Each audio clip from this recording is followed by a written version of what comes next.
En junio de 1996, nuestra oradora principal participó en una conferencia en Pekín en la que se discutió el concepto de la nueva ruta de la seda.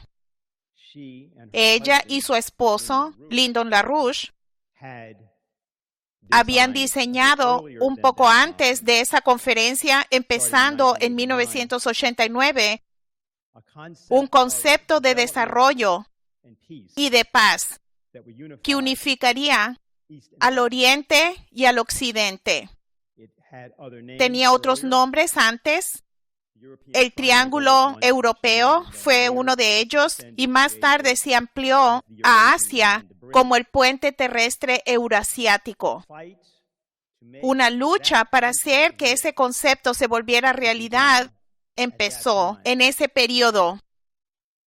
Durante el periodo entre junio de 1996 y enero-febrero de 1997, se le dio el nombre de la Dama de la Ruta de la Seda.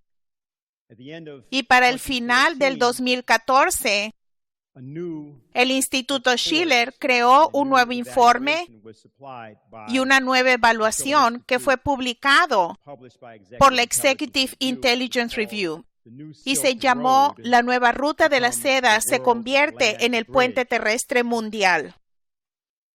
En este momento de gran crisis, la capacidad de concentrarse y de enfocarse en lo que son las verdaderas metas de la humanidad y el futuro de la humanidad es de gran importancia. Es específicamente importante que los estadounidenses escuchen esa perspectiva de los ojos de la gente que se consideran estadounidenses en carácter y en principio. Así es como el Instituto Schiller desde sus comienzos ha pensado. Y ha sido desde entonces hasta ahora un gran honor para mí presentar en cualquier ocasión que se requiera a la fundadora y líder del Instituto Schiller, Helga Sepp-LaRouche.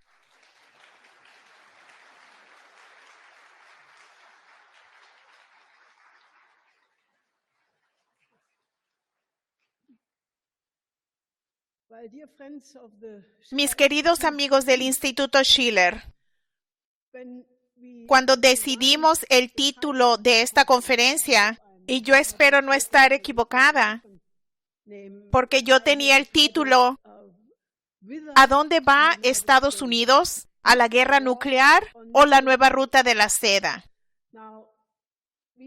En ese momento no teníamos ni idea alguna de que la semilla de ambas opciones se condensaría en la cumbre de 2 días entre el presidente Trump y el presidente Xi Jinping en Florida hace poco.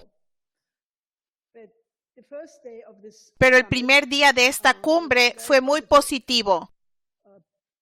Se informó que la química entre los dos presidentes era muy buena. El presidente Trump dijo que tenían una excelente relación y que habían muchas posibilidades de deshacerse potencialmente de los malos problemas, que había esperanza que desaparecieran. El presidente Xi Jinping, por su parte, dijo que recibió una cálida acogida, que tuvieron una comunicación profunda y él subrayó la importancia singular de la relación de Estados Unidos y China. Y lo que es muy importante, él ofreció a Estados Unidos unirse a la iniciativa Una Franja, Una Ruta, la nueva ruta de la seda. Y como muchos de ustedes saben, yo había hecho un llamado antes de que debemos tener una movilización nacional en todo Estados Unidos, que Estados Unidos debe unirse a este fantástico nuevo proyecto. Obviamente, lo que sucedió aún no está totalmente claro. Trump no dijo nada explícitamente, él no aceptó la propuesta, Pero si lo hace, y lo dije hace poco, y la gente estaba realmente muy sorprendida al escucharme decir eso, y todavía digo que, a pesar de lo ocurrido en los últimos días, si él puede convencer al presidente Trump de aceptar la propuesta de unirse a China y a las otras naciones en la nueva ruta de la seda, puede convertirse en uno de los grandes presidentes de la historia de Estados Unidos. A la luz de lo que sucedió con los ataques aéreos contra Siria, mucha gente puede preguntarse, ¿por qué todavía digo esto? Pero estoy absolutamente convencida de esto, porque si podemos lograr que Estados Unidos se una y coopere, y más adelante voy a elaborar lo que eso significaría superar la geopolítica, que ha sido la fuente de 2 guerras mundiales en el siglo pasado. Estados Unidos se uniría a lo que el presidente Xi Jinping todo el tiempo llama una comunidad para el futuro compartido de la humanidad. Y sería ciertamente comenzar una nueva era de la humanidad y eliminar el peligro de guerra nuclear. El primer día fue muy positivo, pero luego el viernes por la noche, Estados Unidos lanzó el ataque militar contra Siria con el pretexto de que el gobierno sirio habría utilizado armas químicas en la provincia de Idlib, que causó la muerte de civiles, bebés, pero no se presentó ninguna prueba.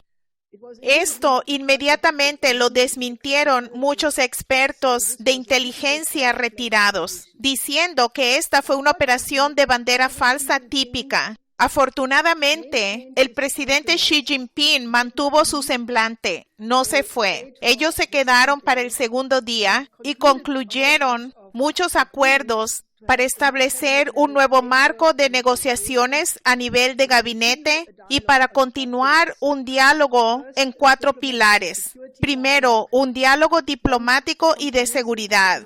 Luego, un diálogo económico global, un diálogo sobre la aplicación de la ley y de seguridad cibernética y luego un diálogo sobre cuestiones sociales y culturales. Ahora, obviamente, esto no fue lo que pedimos, pero abre la puerta. Y como hemos visto en las últimas llamadas telefónicas entre los 2 presidentes, especialmente como consecuencia de estos ataques contra Siria, la crisis de Corea del Norte está estallando de una manera muy peligrosa. Por lo menos los 2 presidentes se pusieron en contacto por teléfono. Y en momentos como este, esto es importantísimo.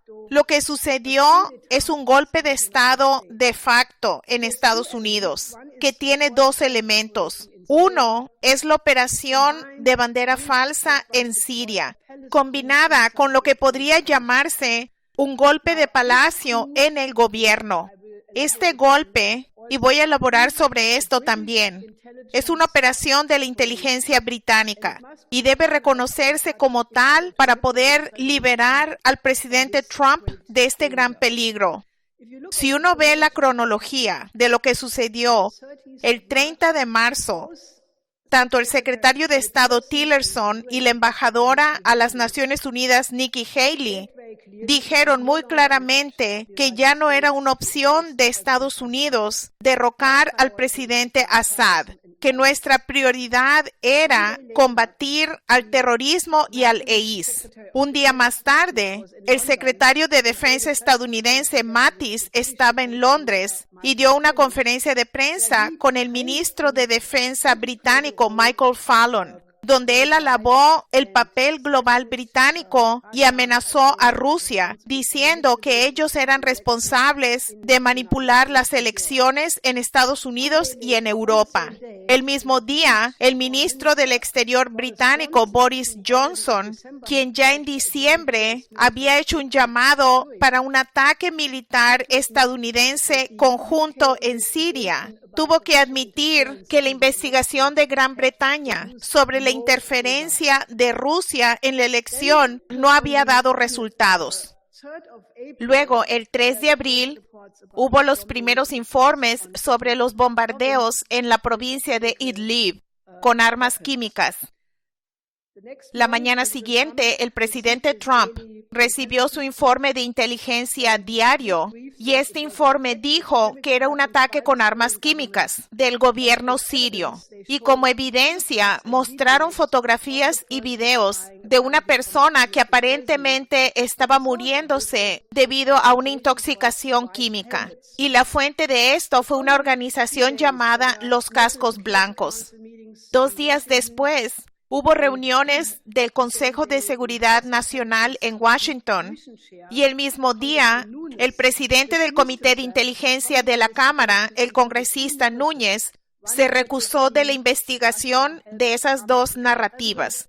Una narrativa era que Rusia había ayudado a Trump a llegar a la presidencia. La otra era que el Estado profundo en Estados Unidos había filtrado información sobre estadounidenses a los que estaban espiando. Estas 2 narrativas se enfrentan una a la otra y Núñez estaba en lo correcto, porque él había recibido pruebas en el antiguo edificio de la oficina ejecutiva de que había cooperación con la inteligencia británica en este asunto.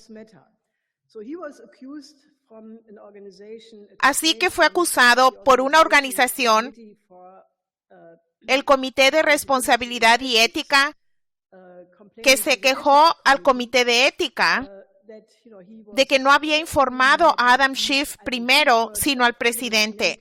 En cualquier caso, él pensó que tenía que recusarse.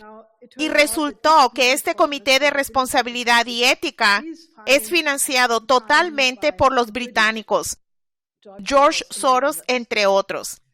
Luego, al día siguiente, el día 5 de abril, Bannon, el consejero de la campaña de Trump, lo quitaron del Consejo de Seguridad Nacional. Y generalmente se sabe que se opuso al ataque contra Siria. El 6 de abril, en medio de la cumbre con el presidente Xi, cuando se tomó la decisión de atacar la base aérea siria con 60 misiles Tomahawk, Michael Fallon, el ministro de Defensa británico, se jactó de que él estuvo en comunicación constante con Estados Unidos en todos los niveles, antes del ataque, después del ataque, discutiendo las opciones. Así que esto inmediatamente ha llevado al mundo al borde de un enfrentamiento serio con Rusia. Muchos expertos en seguridad, incluyendo Scott Ritter, que es uno de los principales inspectores de armas químicas, que había denunciado a los cascos blancos en el pasado muchas veces, diciendo que los cascos blancos están vinculados con Al Qaeda. Y él refutó esto inmediatamente. Esta organización, los Cascos Blancos, fue fundada por un militar retirado británico, James Le Mesurier. Recibe $30 millones del Ministerio de Defensa británico, pero también del Departamento de Estado de Estados Unidos. Tienen una cartera de $100 millones y se les ha visto en videos que ayudan a Al Qaeda en la ejecución de los soldados sirios.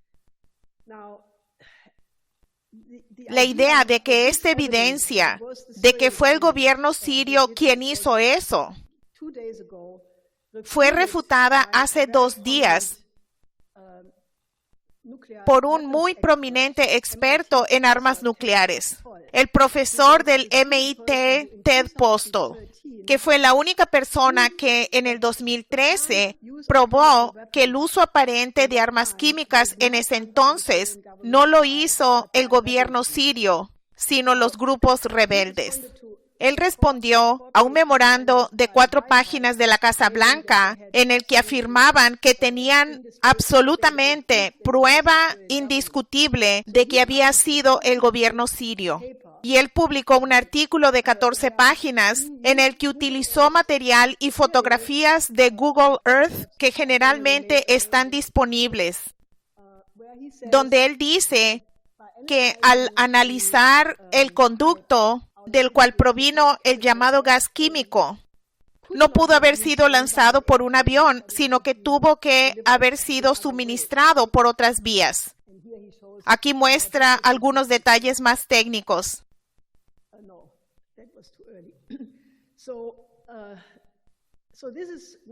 Esta es ahora una situación donde el gobierno ruso, o ayer, el ministro de Relaciones Exteriores Lavrov y también el presidente Putin se reunieron con el secretario de Estado Tillerson, tuvieron una discusión de 5 horas y con el presidente Putin tuvo una reunión de 2 horas. La Casa Blanca mantiene la historia de que tienen la prueba de que esto fue el gobierno sirio. El gobierno ruso dijo que no, que debe haber una investigación internacional inmediatamente, porque no se puede condenar a alguien donde la evidencia es tan absurda. El sitio donde ocurrió el ataque era controlado por una organización llamada Liwa al-Aqsa. Y el gobierno sirio y también el gobierno ruso mantienen que el objeto que fue atacado fue un lugar de almacenamiento de armas químicas que son producidas por los rebeldes. La lógica de todo esto también es clara. Recuerden que en el 2013 hubo una gran intervención con ayuda rusa. El gobierno sirio acordó a desmantelar toda su munición de armas químicas. Todo fue destruido. 8 de 10 lugares de producción fueron destruidos y 2 permanecieron en la zona donde ahora están los rebeldes. El embajador sirio a las Naciones Unidas hizo una declaración ayer diciendo que envió 80 cartas al Consejo de Seguridad de la ONU, dándoles datos sobre dónde los rebeldes estaban usando esto, de dónde vino. Incluso la inteligencia turca ayudó. Entonces, ¿por qué el presidente Assad, que actualmente con la ayuda de Rusia está ganando la pelea en todos los frentes? ¿Por qué arriesgaría esta situación tan favorable usando armas químicas en contra de un blanco militar que no tiene ningún valor militar? ¿Por qué Rusia, quien ha hecho una inversión política muy grande para lograr que el gobierno sirio desmantelara sus armas químicas, por qué se quedarían ociosos y permitieron que esto sucediera? No tiene ningún sentido. No hay evidencia. Si hubiera evidencia, Estados Unidos la hubiera presentado ya. Pero la última declaración de Estados Unidos es que tiene que proteger sus métodos y sus fuentes. Tomar fotos así, desde el aire, desde los satélites, no es una cosa secreta. Esto es ahora un problema serio, porque hay muchos expertos, incluyendo importantes expertos sobre el Medio Oriente en Europa, que dicen que este ataque militar fue completamente ilegal y que no tenían la autorización de la ONU y no tenía la legitimación del Congreso y no tenía el argumento de defensa legítima según el artículo 51 de la Carta de la ONU.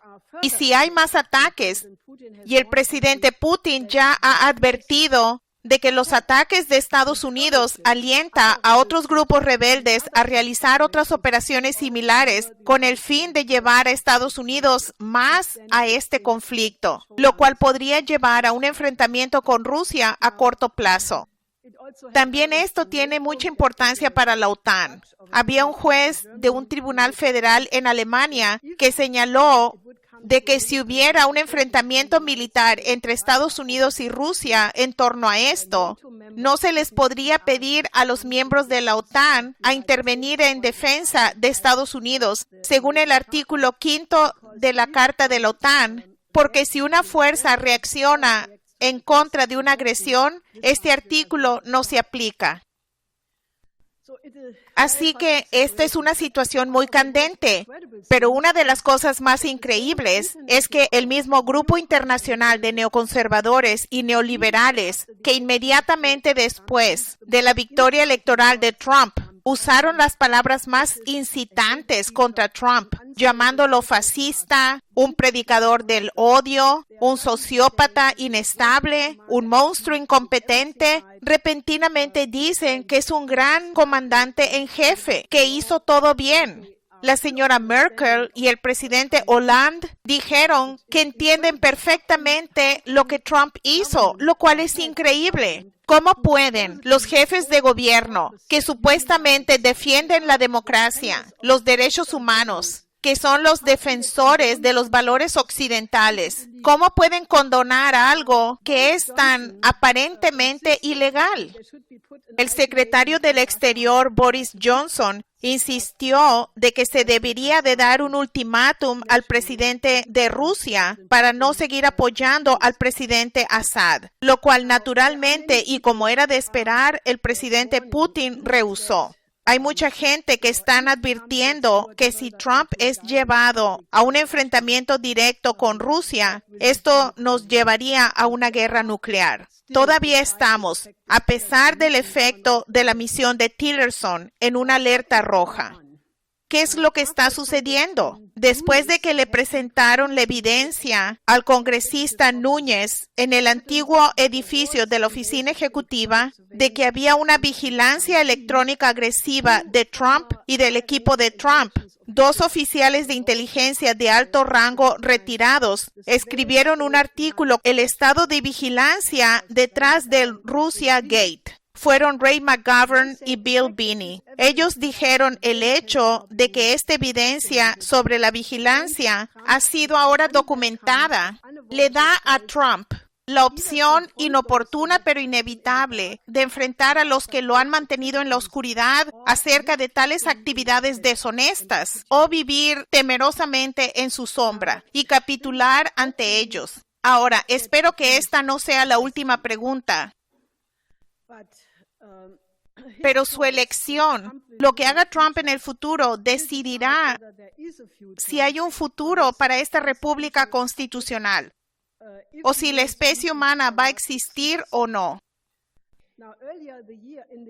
Ahora, a principios de año, en el Bulletin of the Atomic Scientists, el Boletín de los Científicos Atómicos, escribieron que ya con el 90% de las armas nucleares mundiales listas en Estados Unidos y Rusia, que en el 2017 las tensiones podrían llevar a un enfrentamiento termonuclear, que son 2 minutos y medio antes de la medianoche. El reloj está marcando. Y después de los ataques militares estadounidenses, el primer ministro Medvedev dijo que la relación entre Estados Unidos y Rusia está ahora completamente arruinada. Estados Unidos está al borde de un enfrentamiento militar con Rusia. Esto fue un poco atenuado ayer, pero el presidente Trump dijo ayer que la reunión con Tillerson en Moscú fue mucho mejor de lo esperado, pero la relación con Rusia sigue siendo muy mala. Así que, ¿qué pasó con ese Donald Trump que ganó la elección en base a prometer un mejoramiento de las relaciones con Rusia y colaborar con Rusia para derrotar al EIS y acabar con la política de cambio de régimen y de guerras intervencionistas? Todas estas políticas mencionadas por Trump representan una amenaza directa al Imperio Británico. La gente está completamente equivocada al pensar que el Imperio Británico ya no existe. Lo que sucedió es que después del derrumbe de la Unión Soviética, Gran Bretaña y los neoconservadores en Estados Unidos realizaron esfuerzos para establecer un mundo unipolar. Uno también puede decir, es lo mismo que la globalización. Es el intento de establecer un imperio mundial basado en la relación angloamericana. Fukuyama de manera prematura declaró el fin de la historia, lo que significaba que todo el mundo sería convertido en estados democráticos y salieron con cosas como el derecho a proteger, la intervención humanitaria, el cambio de régimen, la revolución de color en contra de cualquier gobierno que no se sometiera.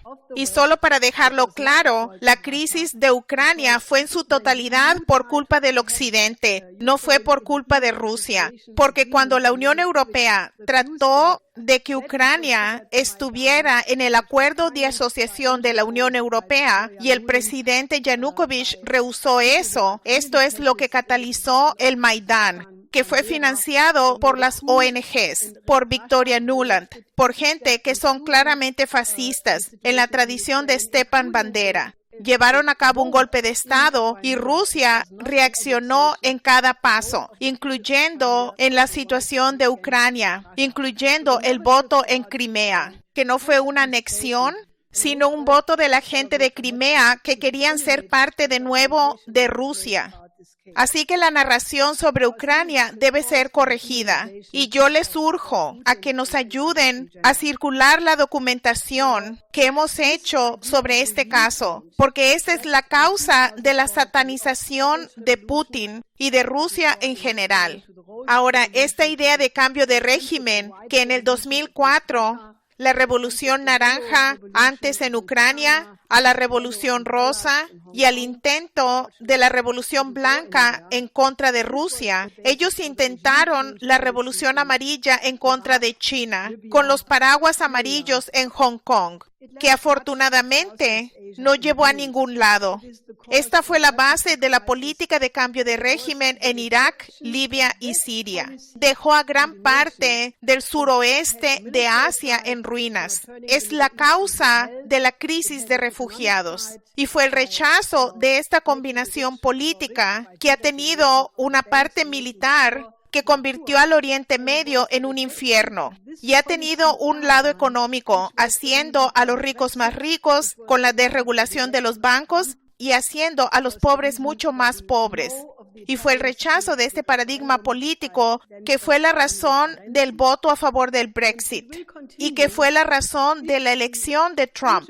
Fue la razón del no de los italianos al referendo del entonces primer ministro Matteo Renzi y continuará si la injusticia que está vinculada con ese paradigma no es eliminada. Y dado que tenemos un par de elecciones muy importantes en Europa próximamente, podríamos tener más sorpresas más o menos de este tipo.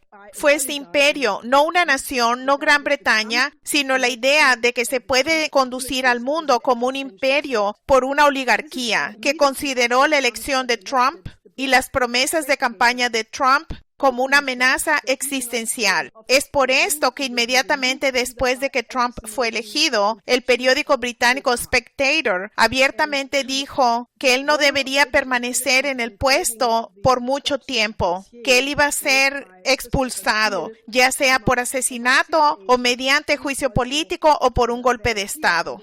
Y también está muy claro el papel de la inteligencia británica en la creación del expediente fraudulento que hizo Christopher Steele, un exagente del MI6. Y todo el cuento de que Trump ganó las elecciones debido a la interferencia rusa proviene no solo de la campaña de Hillary Clinton, sino de la ayuda de la inteligencia británica. Y todo esto fue fabricado.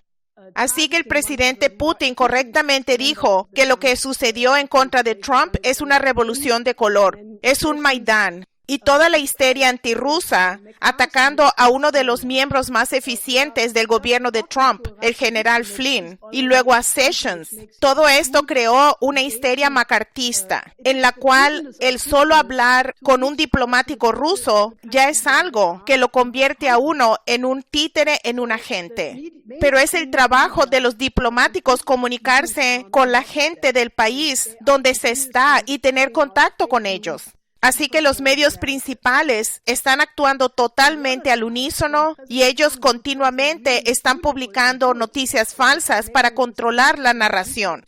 Por otro lado, cuando el presidente Trump hizo algo realmente bello y bueno al hacer el discurso en su informe semanal sobre renovar el programa espacial y usó bellas fotos del telescopio Hubble diciendo que quiere revivir el sistema americano de economía, citando mencionando a Alexander Hamilton, Henry Clay y Lincoln, los principales medios de comunicación no reportaron ni una sola palabra. La cuestión fundamental es, ¿se le puede dar marcha atrás a este golpe? Requiere un esfuerzo integral nacional e internacional. Primero que nada, debemos movilizar a la base de Trump, que debe entender que lo que está sucediendo es una operación británica. Si solo están decepcionados y se hacen a un lado, esto no es suficiente, porque entonces los esfuerzos para controlar a Trump van a aumentar y el peligro de un pequeño ataque en contra de Siria y un enfrentamiento con Rusia. Y quién sabe qué sucederá en la crisis en Corea del Norte, que es extremadamente candente y esto puede escalar durante el fin de semana.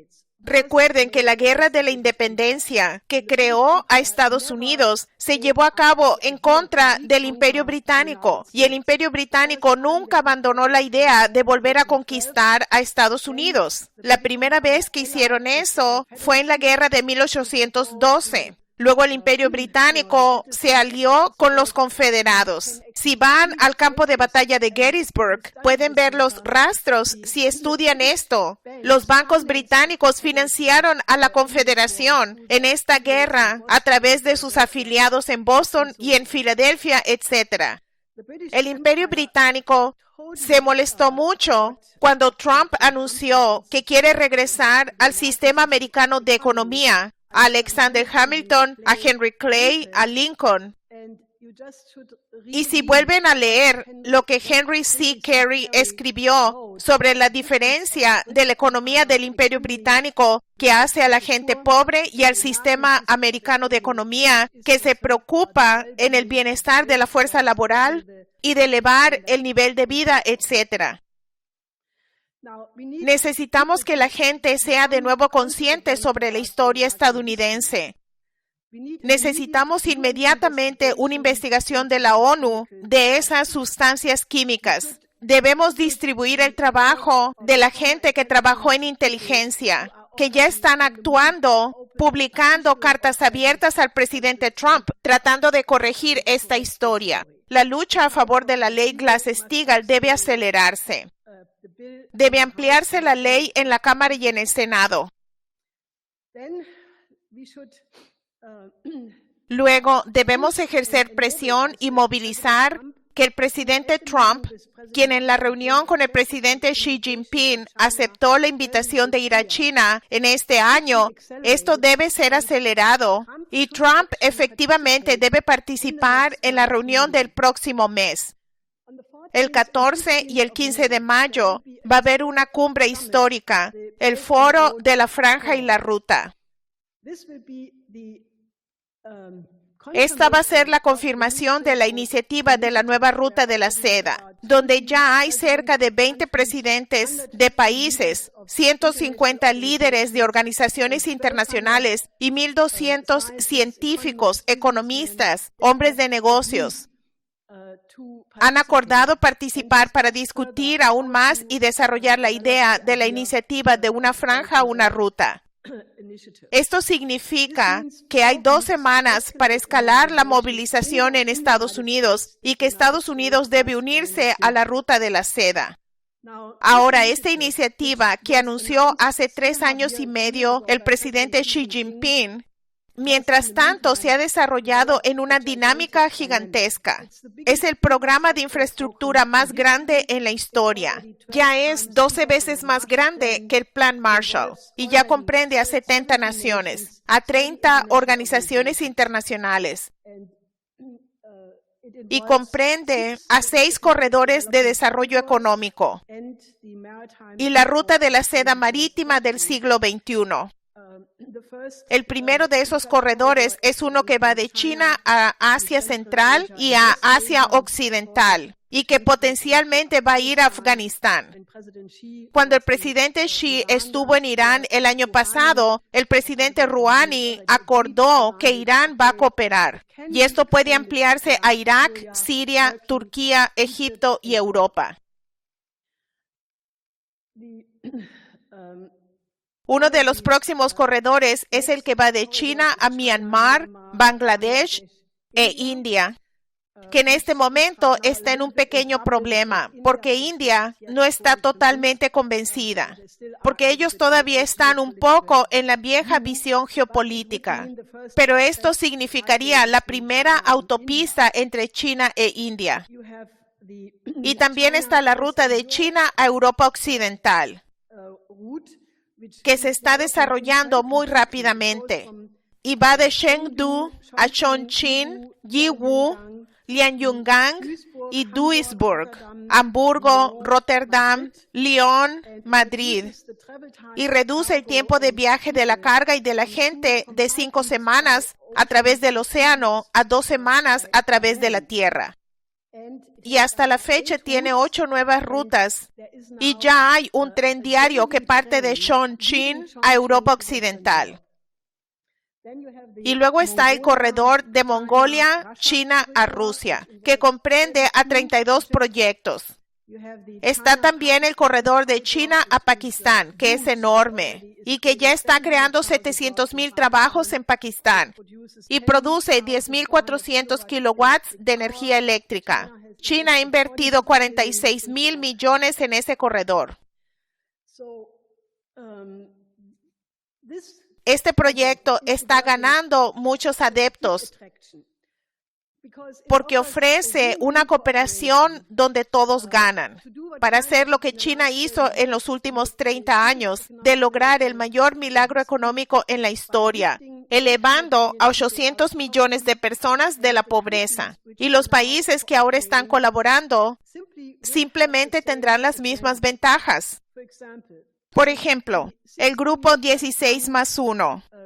Estos son los países de Europa Central y Europa Oriental, que oficialmente la mayoría de ellos están en la Unión Europea, pero debido a que la Unión Europea tiene una política demente de austeridad y no está invirtiendo en la infraestructura, la mayoría de los países de Europa Oriental ahora están en la nueva ruta de la seda. Son Grecia, Serbia, Hungría. La Unión Europea se opone a una conexión de tren rápido entre Budapest y Belgrado, lo cual es completamente loco porque China lo está financiando y Serbia está tan feliz que por primera vez está recibiendo verdadera inversión en infraestructura. Así que el presidente Nikolic, que acaba de ir de visita de Estado a China, dijo que la ayuda de China en construir la infraestructura muestra la grandeza de China porque están haciendo algo que ningún otro país ha hecho por Serbia. También los suizos están muy felices de cooperar con la nueva ruta de la seda. El presidente suizo va a ir al foro de Pekín.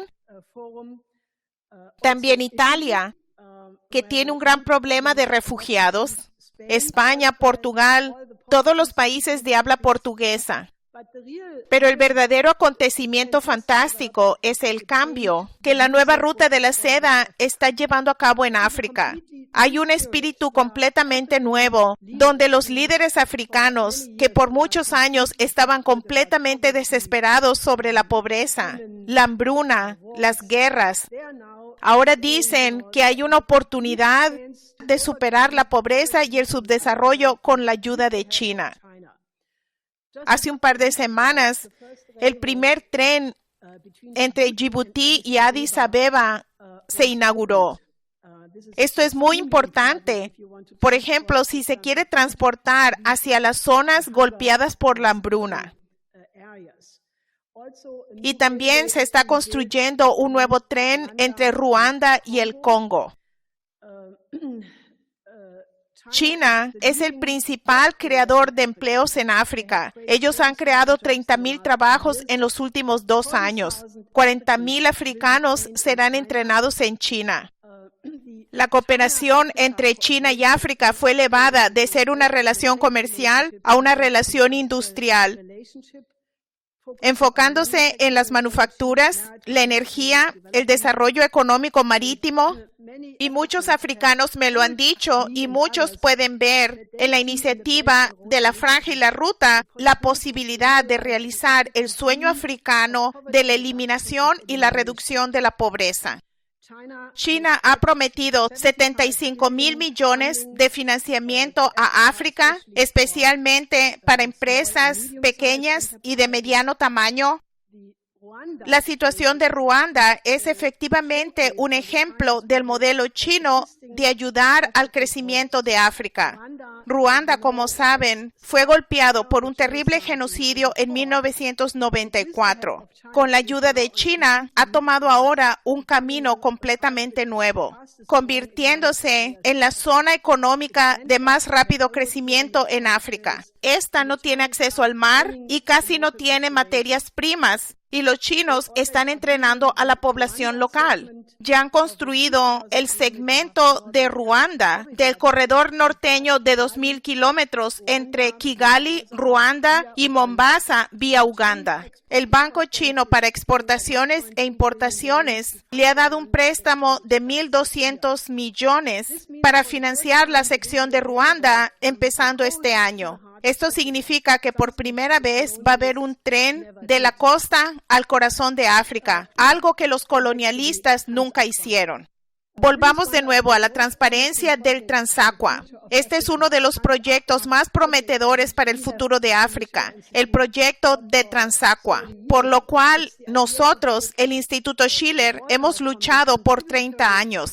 Es la idea de tomar el agua de los ríos tributarios del río Congo a una altura de 500 metros y traerla a través de un sistema de ríos y canales al lago Chad y volverlo a llenar. Esto ayudaría a que 12 países tengan irrigación, energía hidroeléctrica y que tengan una navegación moderna para los barcos de carga.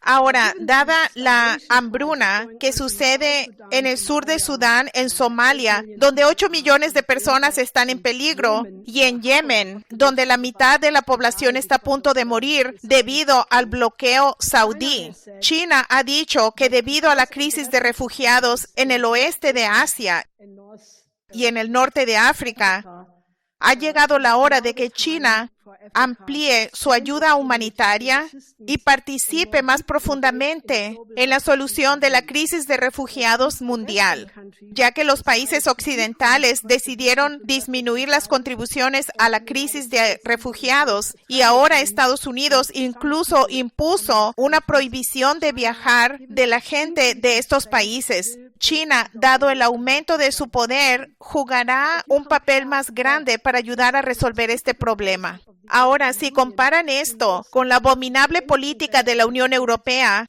que no sabe más que construir muros, hacer que Frontex expulse a la gente, tener campos de internamiento en Turquía y los han tratado en Egipto y en Tunisia, pero afortunadamente los presidentes de esos países no aceptaron eso. Y pueden ver que la manera de actuar es que si Estados Unidos, y esperamos que algunos países europeos se unan con Rusia y con China, podemos reconstruir al Medio Oriente de su destrucción a causa de la guerra y podemos superar la pobreza en África y resolver la crisis de refugiados de una manera humana.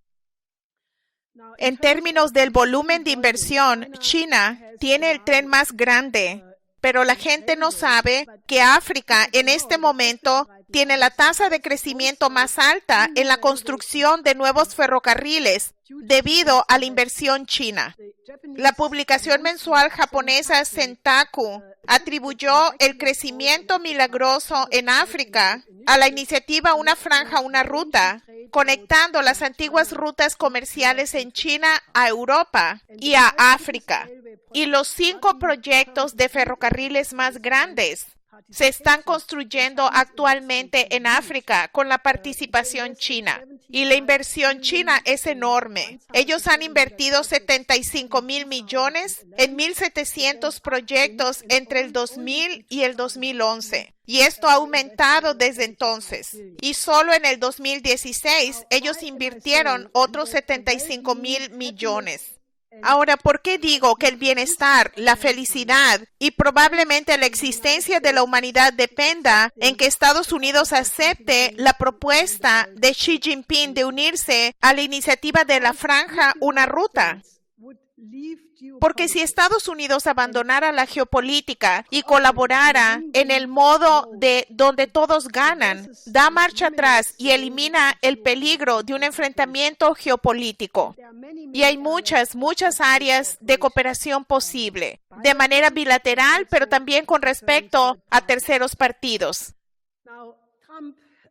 Ahora, Trump prometió invertir $1 billón en la reconstrucción de la infraestructura estadounidense. La Sociedad Estadounidense de Ingenieros Civiles dijo que los requerimientos son de hecho 4.5 billones. Y en una conferencia reciente en Hong Kong, algunos estudiosos chinos enfatizaron que la necesidad actual es de 8 billones. Ahora, después de manejar por carro desde Washington a Nueva York, yo diría que la necesidad es de 20 billones por lo menos. Así que la cooperación Una Franja, Una Ruta podría usar la experiencia china para construir la infraestructura estadounidense. Y China ha hecho milagros. Si van a China y van en los trenes rápidos, van a 300 kilómetros por hora, son suaves, no hay ruido, no se mueven. China ha construido 20,000 kilómetros de trenes de alta velocidad y quieren tener para el año 2025 cerca de 50,000 kilómetros de trenes de alta velocidad que conecten a las principales ciudades de China. Pero esto también aumentaría las manufacturas estadounidenses, crearía trabajos, revitalizaría la economía estadounidense. Debido al cierre de fábricas de los acuerdos de libre comercio previos, Estados Unidos ya no tiene una industria de nivel mediano. Así que no tienen la cadena industrial ascendente o descendente completa. China, por otro lado, tiene la cadena industrial completa y un costo de producción relativamente bajo.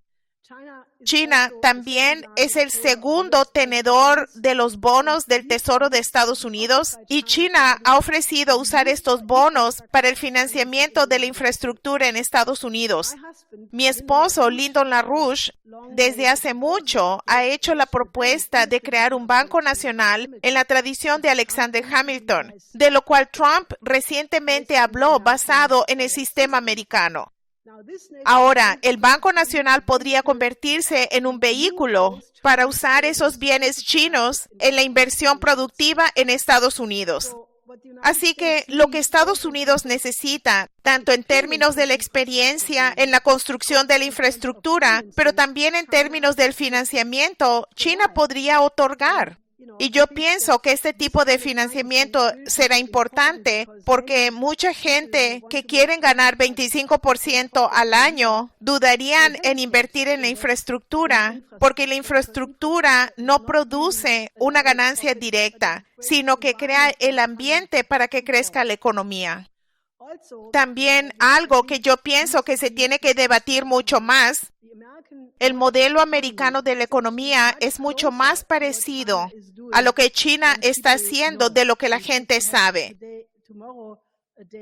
Y dado que mañana vamos a hablar más sobre esto, se volverá algo más claro. Crear la industria estadounidense significará que Estados Unidos podrá exportar más a China. China tiene una clase media que está creciendo y debido a las reformas estructurales iniciadas por el presidente Xi Jinping, ellos quieren construir un mercado doméstico, lo que significa potencialmente un enorme mercado para las exportaciones estadounidenses. Pero Estados Unidos y China también podrían unirse y tener proyectos conjuntos en terceros mercados. Estados Unidos tiene más experiencia en la inversión en algunos países y entonces China y Estados Unidos podrían complementar sus esfuerzos. En el 2016, el volumen del comercio bilateral era de 519,000.6 millones. La inversión bilateral creció a 170,000 millones en el mismo año, pero en los últimos 10 años, las exportaciones de Estados Unidos a China crecieron 11%, pero las exportaciones chinas a Estados Unidos solo crecieron 5.6%. Con la franja y la ruta, este potencial podría subir tremendamente. Ahora, Estados Unidos, que en este momento casi no tiene un sistema ferroviario del que valga la pena hablar, y tendría tal sistema de desarrollo de infraestructura que podría resolver todos los problemas. Se podría revitalizar la otrora zona industrial, se podría reindustrializar a Detroit, se podría tener sistemas de gestión de agua en la costa oeste. Se podrían construir hermosas nuevas ciudades.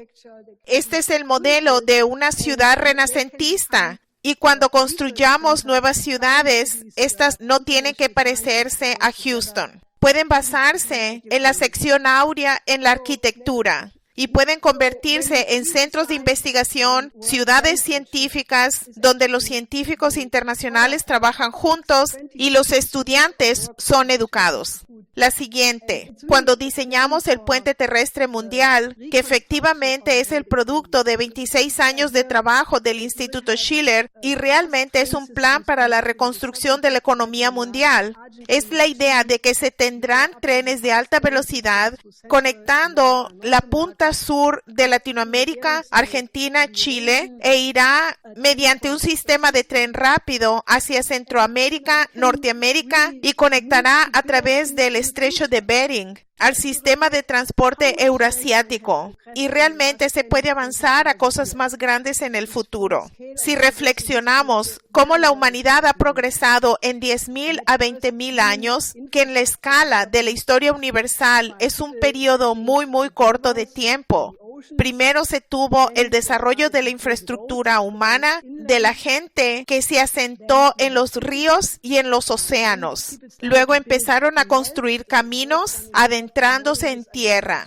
Luego la gente empezó a construir canales. El primero en Europa promoviendo esta idea fue Carlomagno. Y el sistema ferroviario significó un salto gigantesco en el desarrollo humano. Hay corredores transcontinentales y ese proceso se convertirá en el puente terrestre mundial, donde habrán conexiones en todos los continentes a través de túneles y puentes, y tendremos generaciones futuras de sistemas de maglev, tubos en el que en una velocidad de Mach 1 se puede muy rápidamente ir a cualquier parte en el mundo. Y esto va a cambiar completamente el carácter de la civilización. Y la siguiente fase del desarrollo humano, que ya ha empezado, es la industrialización del espacio. La Luna, con la tecnología de la fusión. Muy pronto tendremos el viaje interplanetario. Esto va a cambiar y mejorará el carácter de nuestra especie una y otra vez, porque los seres humanos son perfeccionables sin límites. Solo piensen en el increíble desarrollo de los últimos 10,000 años y luego piensen en lo que vamos a hacer en 10,000 años a partir de ahora. Y ese desarrollo exponencial solo podemos tener como una hipótesis. Debemos arruinar esta visión optimista del futuro teniendo una guerra nuclear que acabará con la civilización. En el marco de la reunión anual del Congreso del Pueblo en Pekín, el ministro del Exterior chino Wang Yi enfatizó la importancia de China, Estados Unidos y Rusia trabajando juntos, enfatizando que es la relación entre estos tres lo que hace la diferencia. Y no debe ser un juego de sube y baja, y no un resultado de la ecuación suma cero, sino que la colaboración saludable significa la responsabilidad conjunta para la paz mundial. El presidente de la Asamblea General de las Naciones Unidas, Peter Thompson, dijo recientemente que la iniciativa china de la nueva ruta de la seda es el único futuro para la humanidad. Y yo estoy totalmente de acuerdo, porque eleva la colaboración entre las naciones a un nivel superior de la razón, a lo que Nicolás de Cusa le llamaba la coincidencia de los opuestos, donde el uno tiene una existencia superior que los muchos y debe estar acompañado con un diálogo de las mejores tradiciones, de las culturas de todas las naciones de este mundo. Y ese será el tema para mañana. Pero yo quiero recordarle a la gente que uno de los padres fundadores, si no es que el padre fundador de Estados Unidos, Benjamin Franklin, descubrió algo de los escritos de Confucio que lo emocionaron sobre las enseñanzas confucianas, que dice que solo a través del mejoramiento de uno mismo es que se puede progresar y se puede tener la paz en la familia, en el Estado y finalmente entre las naciones. Así que él usó las enseñanzas morales de Confucio para dar forma a lo que se convertiría en Estados Unidos. Y la más importante de las enseñanzas de Confucio